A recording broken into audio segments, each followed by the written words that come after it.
The disguised descent. The weight of success. The distant hum of a city preparing for the day filled Mark Chandler's office as he stood by the wide glass window, looking down at the streets below. Cars filled the lanes, people bustled about, and the towering sign of Chandler Grocers reflected off the windowpane. His empire, his legacy. 15 years ago, Chandler Grocers had been nothing more than a dream, and a single neighborhood store with a malfunctioning freezer and a borrowed cash register. Today, it spanned 28 locations across 3 states, with thousands of employees wearing the green and gold logo on their uniforms. By all outward appearances, Mark Chandler was a success story, a man who had risen from a stock boy in his uncle's store to the CEO of his own multi-million-dollar chain. But lately, success felt thin. For the past 6 months, anonymous complaints have been pouring in. Letters, emails, even hand-scribbled notes left in suggestion boxes. Employees spoke of being overworked, ignored, and fearful of management reprisals. Turnover rates had quietly ticked upward, and Mark had noticed that customer satisfaction surveys were dipping at specific locations. His corporate team, ever quick to protect their own turf, had dismissed the complaints. It's typical grumbling, his HR director had said. Retail's tough. Employees are always looking for something to blame. His regional managers assured him everything was fine. Minor issues blown out of proportion. But something didn't sit right. The seed of doubt. It was a meeting with Lucille, a retiring cashier from one of his oldest stores, that planted the seed of doubt in his mind. At her retirement lunch, Lucille, who had worked for him for over a decade, gave him a soft smile. But her words had stayed with him. "We used to feel like we mattered," she said. Somewhere along the way, that changed. It was just a sentence, a passing comment amid cake and laughter, but it stuck in his gut like a stone. Mark knew what corporate reports said, but he no longer trusted the filter between him and his people. There was only one way to see the truth. He had to see it himself. Crafting Gary. It started with a single phone call to a disguised consultant who specialized in helping executives go undercover in their own companies. Within days, they had transformed him. His thick, neat hair was dyed a graying, uneven brown. His clean-shaven face was roughened with stubble, and glasses with thick frames dulled his sharp gaze. They slouched his posture, dressed him in an oversized uniform, and gave him a name tag that read Gary Trainee. Even his hands were altered, fake calluses added to his fingertips to make him look like a man accustomed to physical labor. Mark selected Store 14, a medium-sized suburban location not far from his own neighborhood, the kind of store that should have been running smoothly if everything his corporate team said was true. It was time for Gary the trainee to step into the world Mark thought he knew. Welcome to the trenches. The automatic doors slid open, and the first thing that hit him was noise. Not the usual friendly hum of a bustling grocery store, but something sharper. A frantic, panicked energy.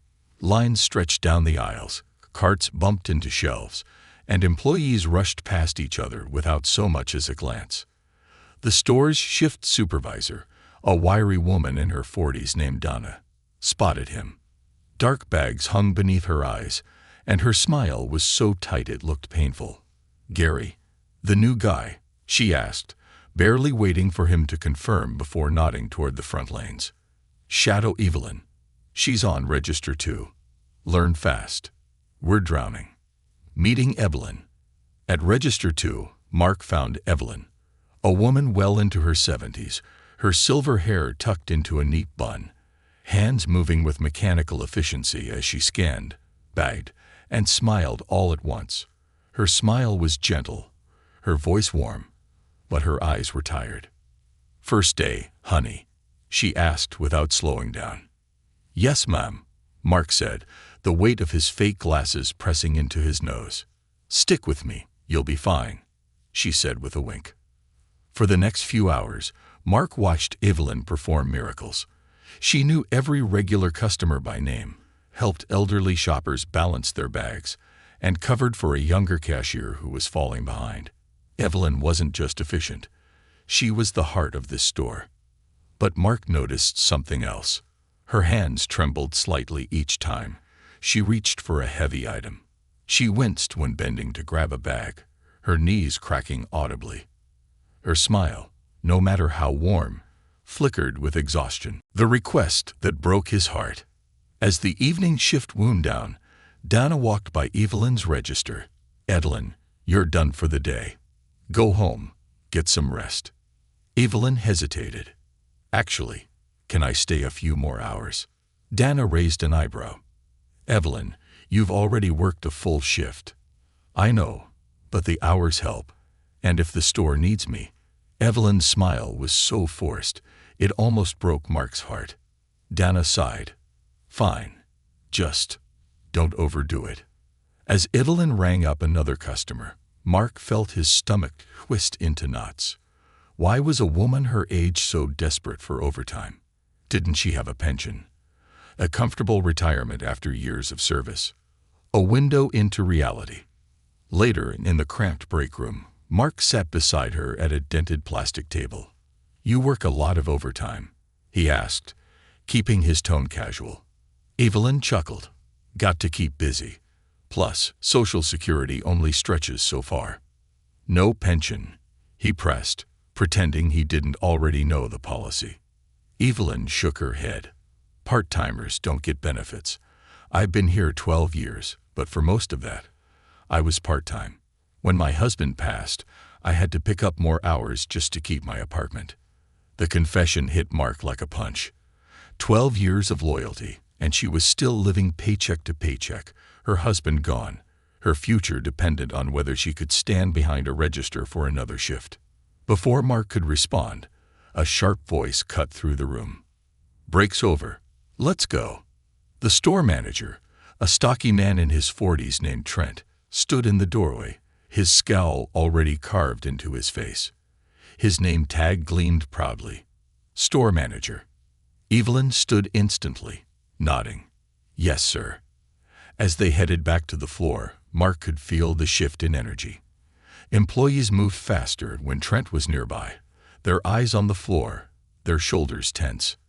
And in that moment, Mark knew whatever was wrong with this store wasn't just bad luck. It was systemic, and he was going to get to the bottom of it. A silent vow. As Evelyn greeted her next customer with a smile, and Mark returned to his trainee duties, he made a silent vow.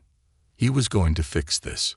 Not just for Evelyn, but for every unseen employee across every store who had been overlooked, underpaid, and ignored.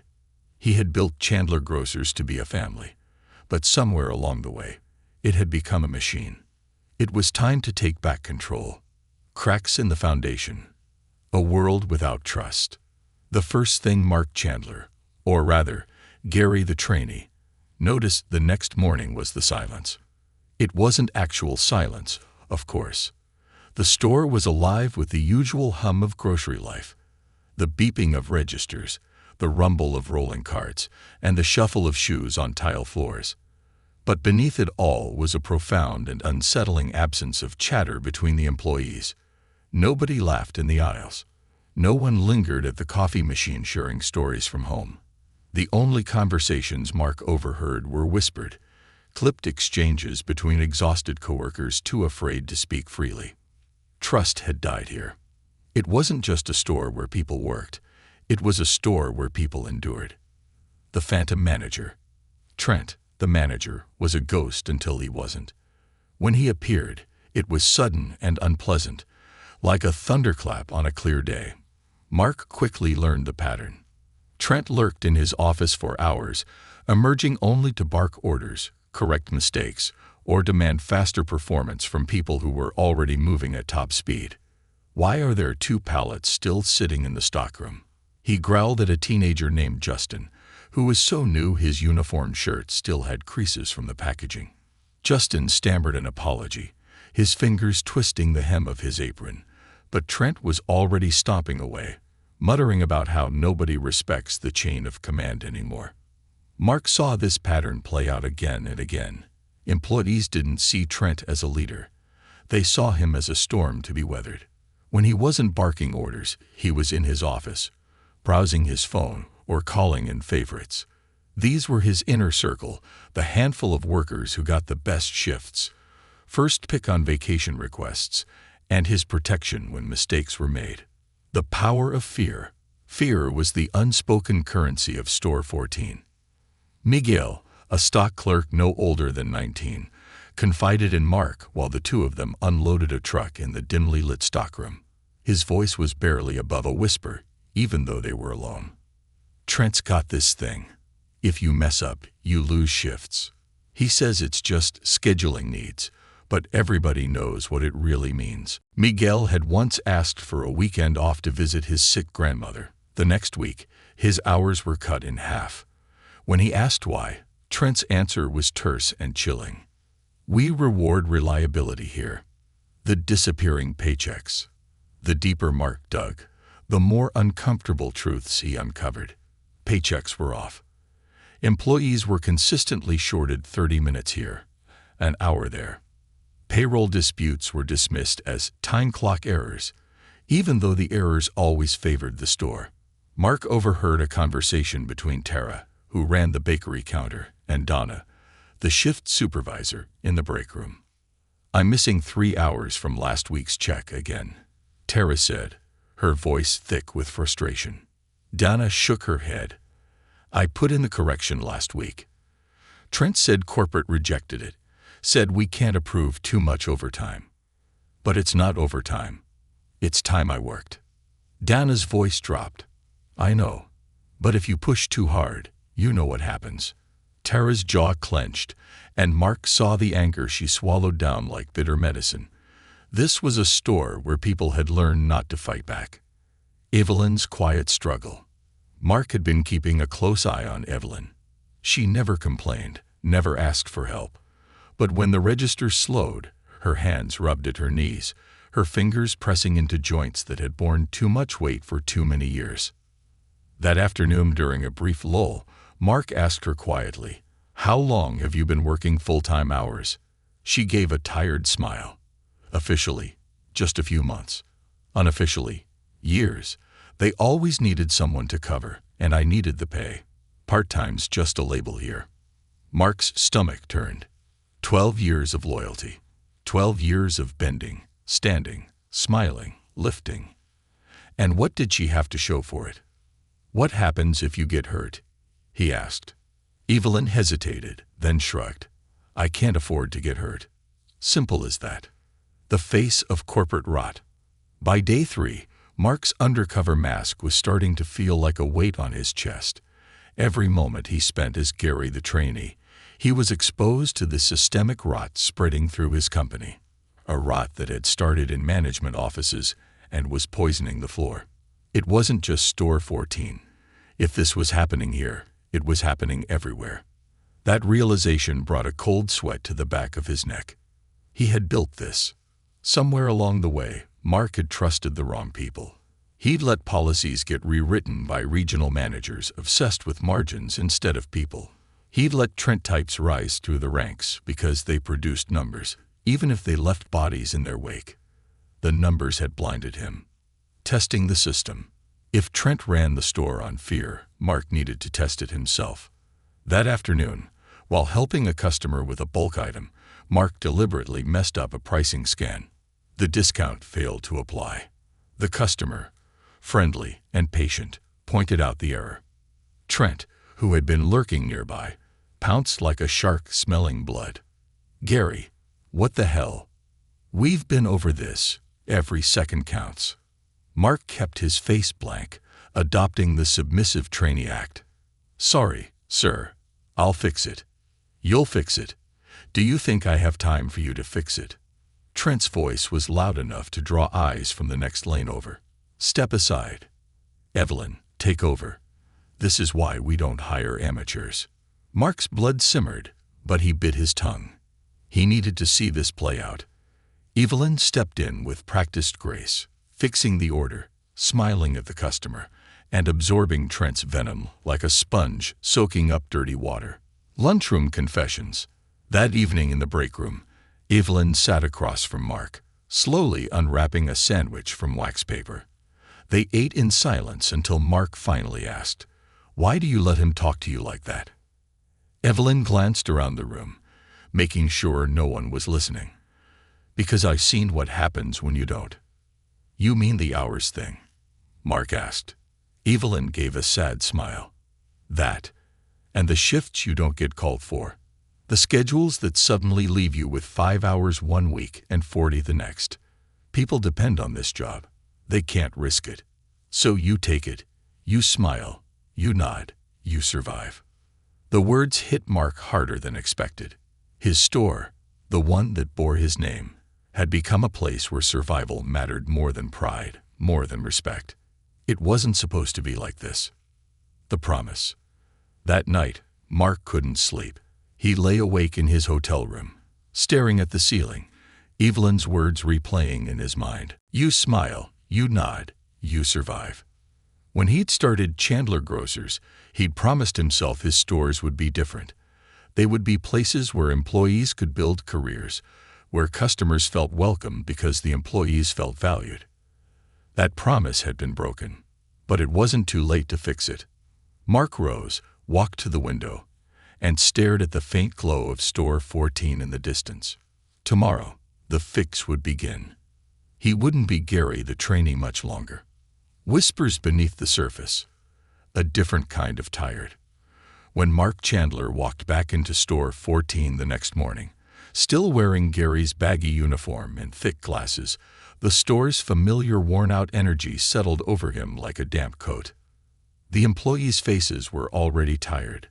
Not just physically tired, but a deeper soul-level exhaustion that came from years of being unheard. It was the kind of exhaustion you didn't see in profit reports or payroll summaries. It was the kind you only felt when you stood next to someone who had been dismissed too many times. Mark knew it well now. He saw it in Evelyn's stiff posture as she stood at her register, bracing herself for whatever Trent might yell at her next. He saw it in Miguel, unloading boxes in the stockroom, with the mechanical precision of someone too afraid to make a single mistake. He even saw it in Donna, the shift supervisor, who had spent so long trying to smooth over the damage that her own spirit had been worn to the thinnest thread. Management by intimidation. It was almost impressive, the efficiency of Trent's fear factory. Employees never stood still too long. They didn't chit-chat, they didn't question orders, and they definitely didn't ask for help. Trent had created a system of obedience where survival depended on being invisible. Do your job, don't make noise, don't attract attention, and maybe you'll make it through the week with your hours intact. But what Mark saw, and what Trent failed to see, was that invisibility killed loyalty. The employees weren't working for Chandler Grocers anymore.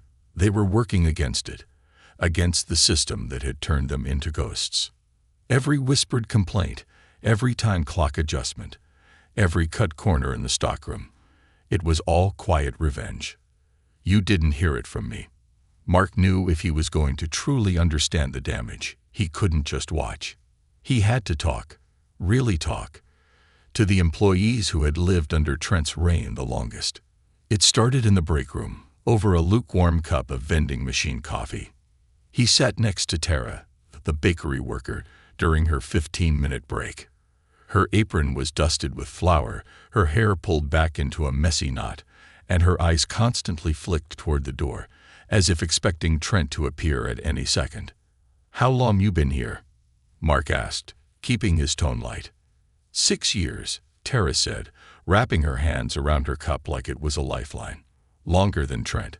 Back when Mr. Peters was manager, this was a great place to work. What changed? She gave a hollow laugh. He changed. Trent came in from another store. Corporate loved him because he cut overtime, boosted productivity. Except he didn't do it by being good at his job. He just made everyone too scared to take a break. Mark's stomach turned. How does he get away with it? Doesn't anyone complain? Tara's expression shifted to one of weary resignation. Complain to who? Corporate. You think they'd believe us over the manager with the great numbers? People have tried. They don't last long. You didn't hear this from me, okay? Mark nodded slowly. Your secret's safe. Evelyn's hidden burden. Later that afternoon, Mark noticed Evelyn moving slower than usual. Every step, every reach, every bend cost her something.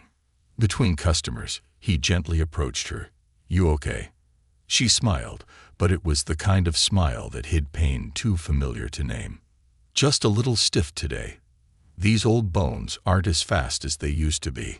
But Mark noticed something more. A bandage peeking out from under her sleeve.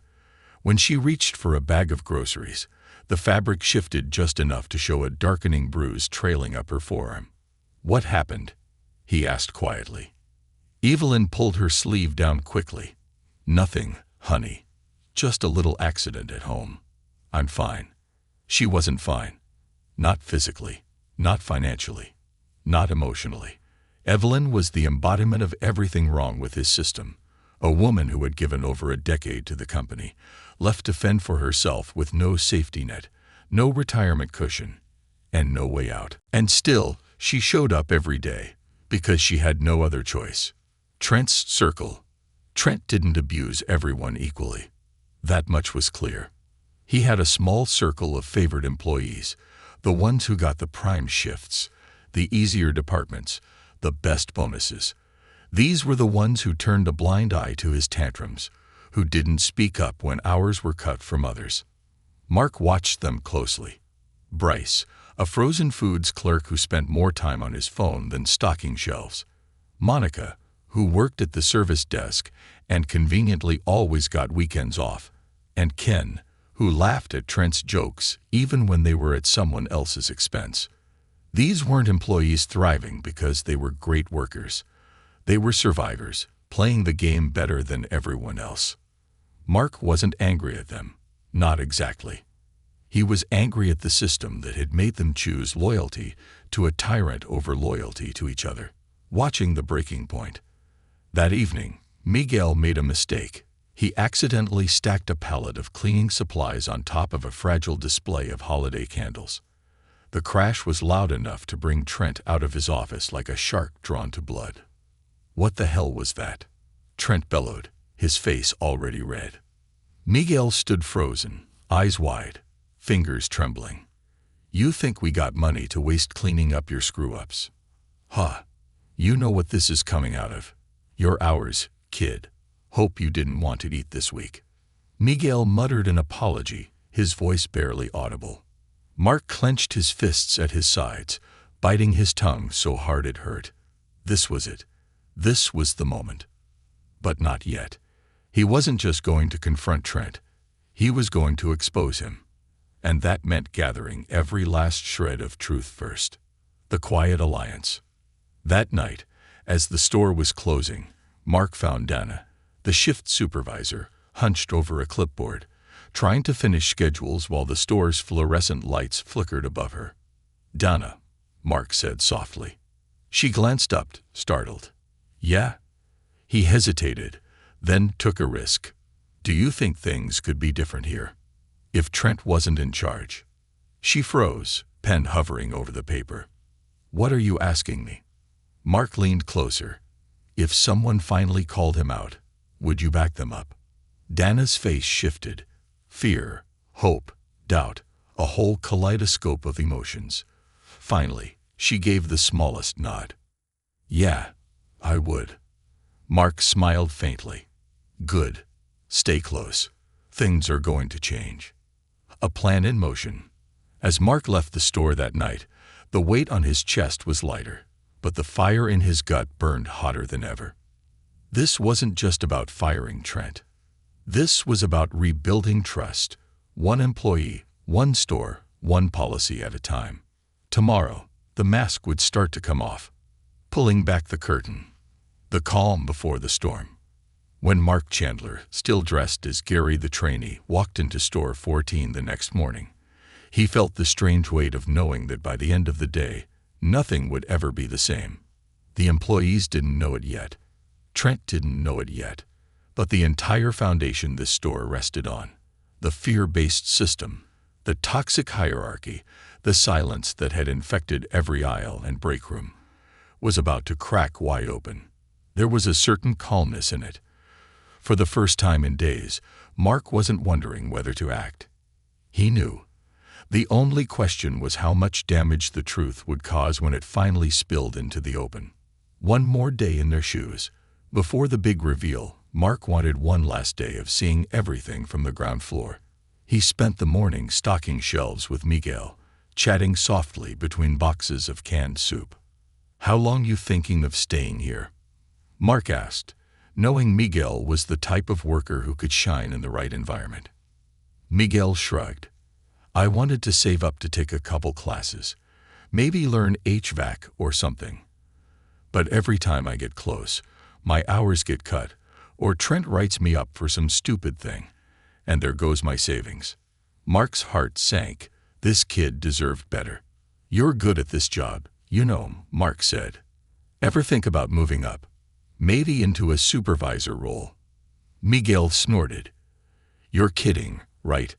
Guys like me don't get promoted here. Trent only promotes his buddies. You're either in his circle or you're nothing." Mark didn't reply, but his silence was a promise.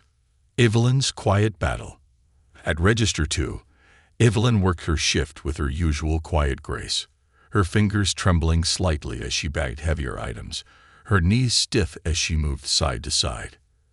Every time she smiled at a customer, Mark felt a fresh pang of guilt. She wasn't just a worker. She was a symbol of everything his company was supposed to stand for, and everything it had failed to deliver. It wasn't just about wages or hours. It was about dignity.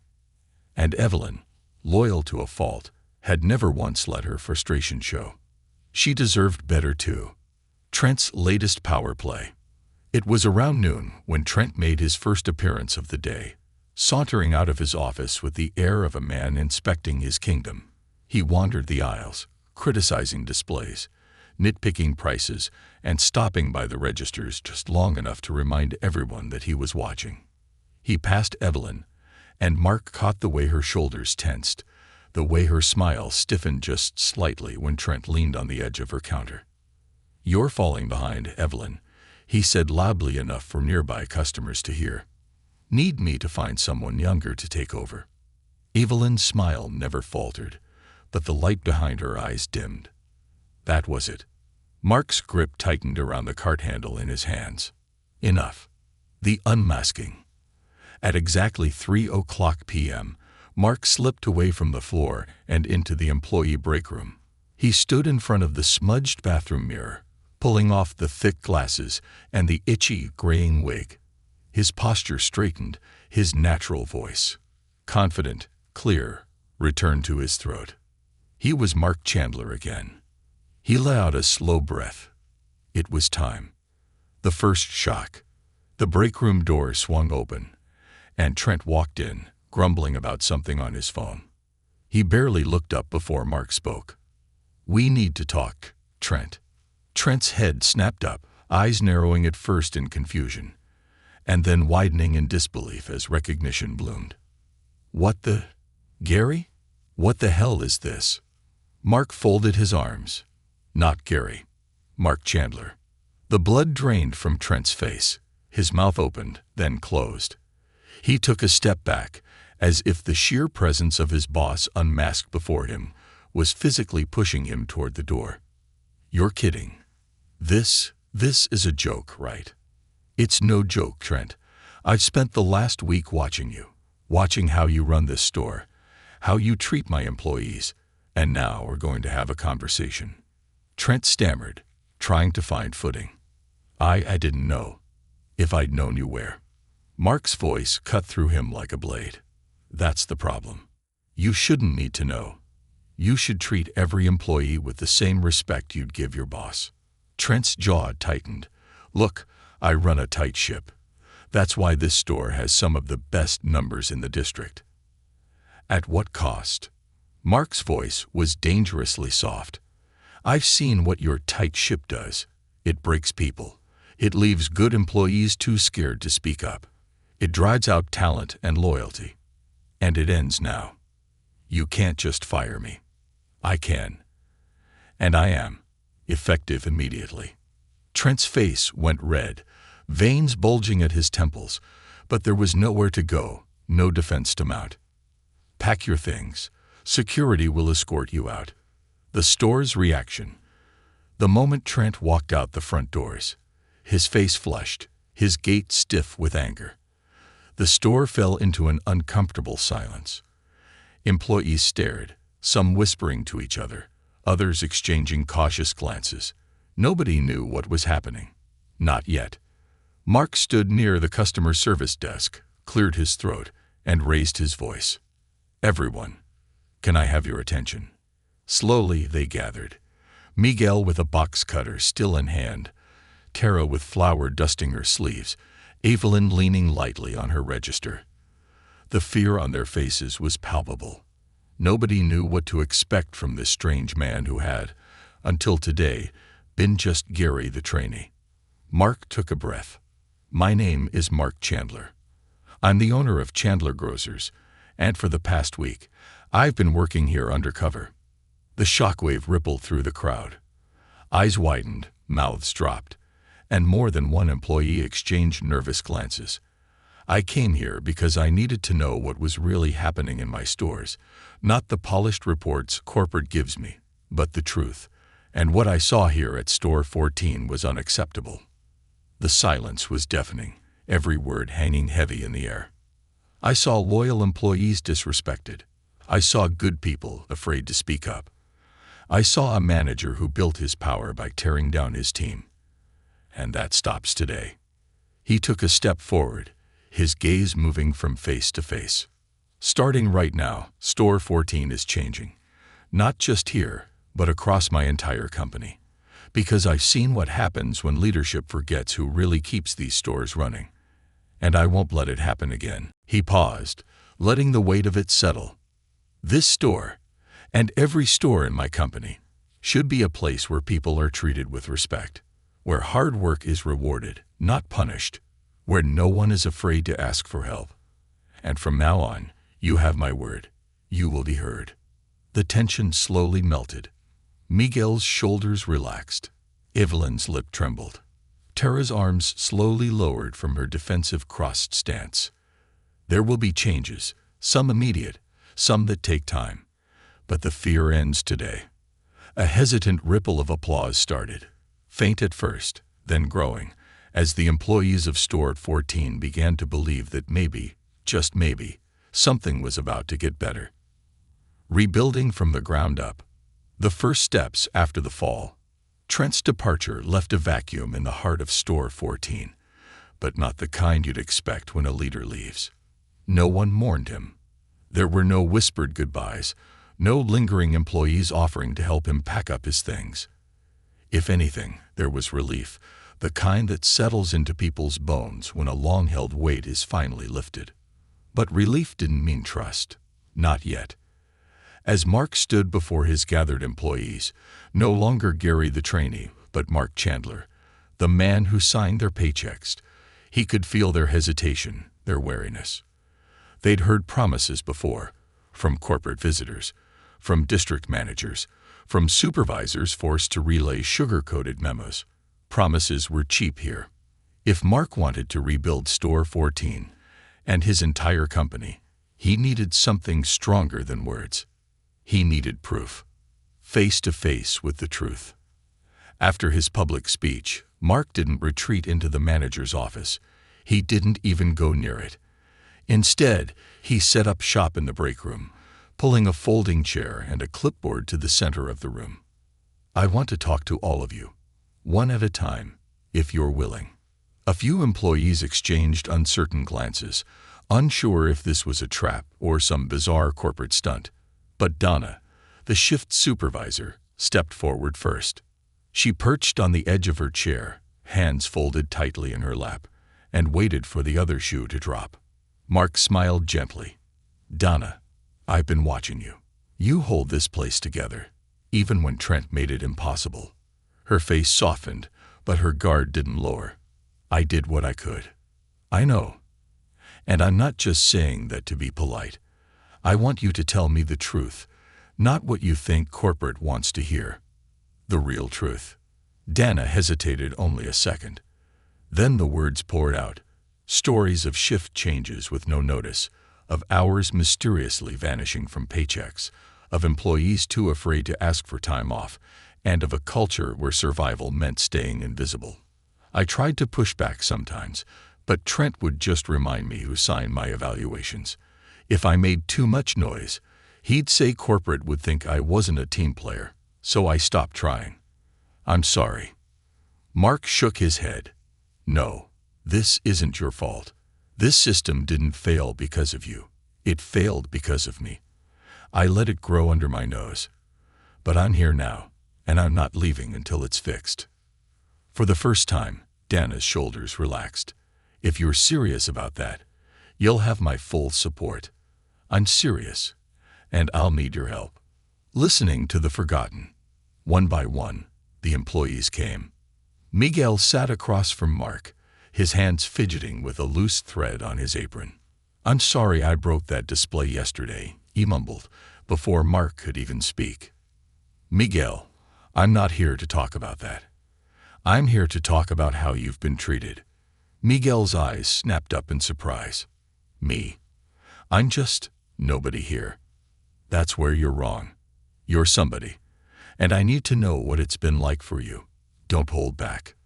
Miguel hesitated, but then, with halting honesty, he told Mark about the constant fear of losing hours, the threats of write-ups over the smallest mistakes, and how every time he tried to speak up, it cost him shifts and pay. I want to work. I want to do a good job. But you learn fast here. You keep your head down, or you're out. Mark nodded. That's going to change. And I'm going to make sure you're paid for every hour you've worked, including the ones Trent erased. Miguel's eyes widened. Really? Really? No more games. Evelyn's turn.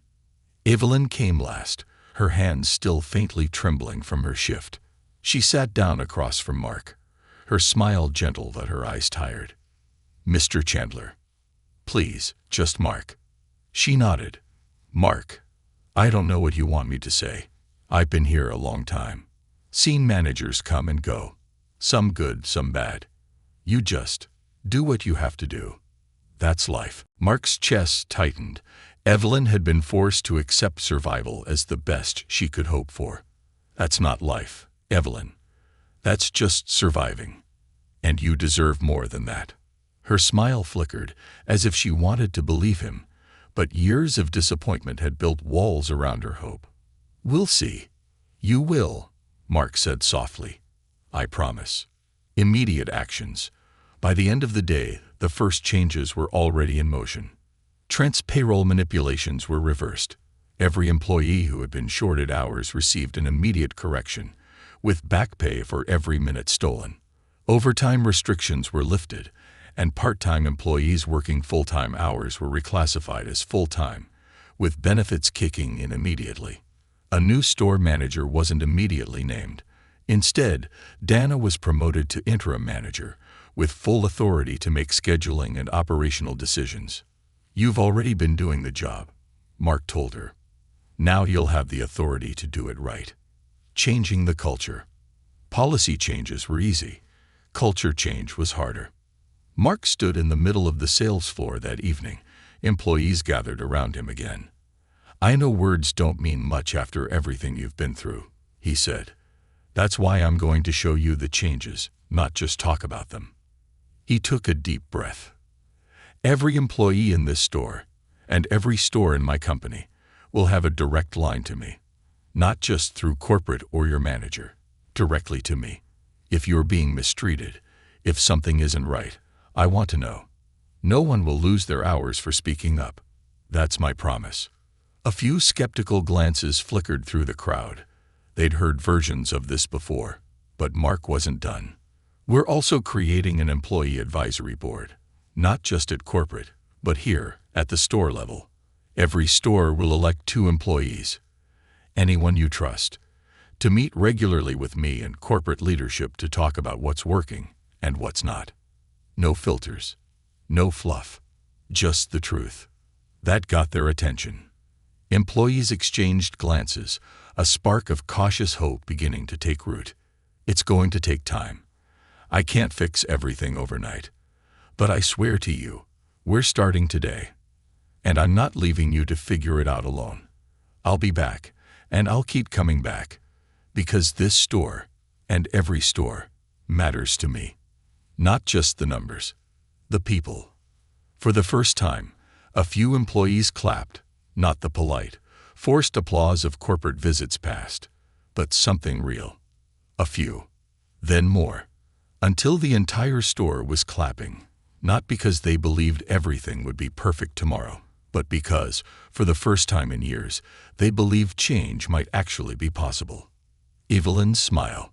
At the end of his long day, Mark walked past Evelyn as she counted her till. "Do you think this place can really change?" he asked softly. Evelyn smiled. A real smile this time, warm and hopeful. It already is. A new legacy. One store, one spark. The next morning, Store 14 felt different. The floors were the same. The flickering fluorescent lights still buzzed faintly above the aisles, but there was a lightness in the air, as if an invisible weight had been lifted from the shoulders of every employee. Trent was gone. Dana was at the helm.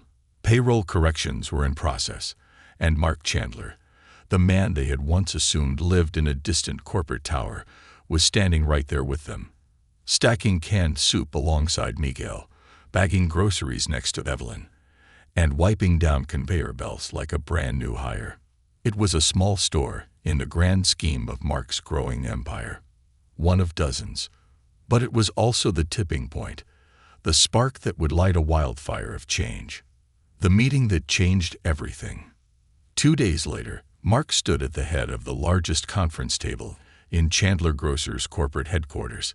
Seated around it were every regional manager, district supervisor, and senior executive in the company. Some had heard whispers about Store 14. Most thought they were here for a routine strategy session. They were wrong. Mark's hands rested firmly on the polished wood, his stance wide and solid. He wasn't here as a negotiator today. "We're done doing business the way we've been doing it." His voice was calm, but the weight behind it was impossible to ignore. The room was silent. Over the last 2 weeks, I've been inside one of our stores, undercover, seeing firsthand what our employees deal with. What I saw was unacceptable. He let the silence stretch. Employees living paycheck to paycheck after years of service. Managers cutting hours to punish good workers. Payroll manipulation to meet arbitrary cost targets. A culture where survival mattered more than performance. That's not leadership. That's abuse. And it ends today. The regional manager for the Northern District, a sharp-faced man named Greg, cleared his throat. "With all due respect, Mark, retail's tough. Stores need to run lean. We've been hitting our margins, and customers are still shopping. What you're describing..." Mark's stare cut him off mid-sentence. "What I'm describing is the truth. Not the version of reality that fits into a quarterly report. The version that costs us our best employees and destroys the loyalty that built this company." Greg shrank back in his chair. "If anyone in this room thinks I'm overreacting, you're welcome to resign today. Because we're not building this company on fear anymore. We're building it on respect, and I expect every one of you to either lead by that principle or leave." The silence was deafening. No one moved. A new foundation. Effective immediately, every store will undergo a full leadership review. Mark's voice was steady, relentless. Managers who've abused their power, manipulated payroll, or fostered a culture of fear will be removed. No second chances. Several executives shifted uncomfortably, their discomfort a clear indicator that Store 14's story wasn't unique. "We're also ending the part-time loophole," Mark continued. "Any employee regularly working 30 hours or more will be classified as full-time, with full benefits, paid sick leave, and access to retirement savings programs. No exceptions." That sparked murmurs, but Mark raised a hand to silence them. "If the numbers don't work under these conditions, then the model is broken. not the employees. I'd rather have fewer stores run by dedicated teams than an empire built on broken backs. Listening to the heartbeat. 3 weeks later, the Employee Advisory Board held its first meeting. Employees from every region, cashiers, stockers, bakery clerks, and department leads, sat in a circle with Mark in a plain, undecorated conference room. No fancy presentations, no corporate speak, just workers and the man who built the company they kept running. "No one knows what's really happening in these stores better than you," Mark said, his hands folded on the table. "So I'm here to listen. What's working? What's not? And what do you need to do your jobs well, without sacrificing your health, your dignity, or your sanity?" At first, the employees were hesitant, glancing at each other as if waiting for someone else to speak first. Finally, a bakery worker from store 22, a woman named Rosa, leaned forward. "Honestly, we need more people, not just warm bodies, but trained staff who care. We've been running skeleton crews for years, and all it does is burn everyone out." Mark nodded, jotting it down. "Understood. More hiring. And better training. What else?" The floodgates opened. "Pay transparency. Schedule consistency. Real avenues for advancement. Not just for the manager's favorites, but for anyone willing to work and learn. A culture where speaking up wasn't a risk, but a responsibility." Mark didn't interrupt. He just listened. Evelyn's reward. At the next company-wide town hall, broadcast to every store, Mark stood beside Evelyn, who had been flown in from store 14. "This is Evelyn," Mark said, his hand resting gently on her shoulder. "She's been with Chandler Grocers for 12 years. She's not just a cashier. She's the heart of store 14. And for far too long, she's been overworked, underpaid, and left out of the benefits she earned through her loyalty and hard work." Evelyn blushed, but the pride in her eyes was unmistakable. "That's changing today. Evelyn, you're officially a full-time employee with back pay and full benefits, and if you'll accept it, I'd like you to serve as the first-ever Employee Advisory Board representative for your region." The applause from employees watching across the company was deafening. Evelyn wiped her eyes, smiling. "I'd be honored." The road ahead. Not every manager welcomed the changes. Some resigned, unwilling to give up the control they'd built through intimidation. Others stayed, learning, adapting, understanding that true leadership came not from fear, but from trust and respect. Mark made unannounced visits to stores, not to catch anyone off guard, but to see for himself how the culture was shifting. He stocked shelves, pushed carts, and ran registers, not as a stunt, but as a reminder that leadership starts on the floor, not in the office. He met employees who were hesitant to trust him, and he understood why. Trust, once broken, isn't rebuilt with speeches or memos. It's rebuilt through consistency, through showing up, again and again, until fear fades and respect takes its place. Legacy reclaimed. Months later, Mark stood outside store 14, the place where it all began, both his career and his reckoning. The store still buzzed with life, but the air was different, lighter. Employees talked freely, joked with each other, stood taller. Evelyn was still there, part-time now, by choice, because for the first time, she didn't have to work overtime to survive. She worked because she loved her customers, her coworkers, and because she had finally found her voice. Miguel had been promoted to department lead, and Dana had officially taken over as store manager, not because of favoritism, but because she earned it. Mark didn't need to be undercover anymore. His employees knew his face, not just as the CEO, but as someone who had stood beside them in the trenches, who had made mistakes and owned them, and who had chosen to lead differently. As he walked through the store, customers waved, employees smiled, not out of fear, but because they wanted to. This was the company Mark had always dreamed of building. And now, it was real.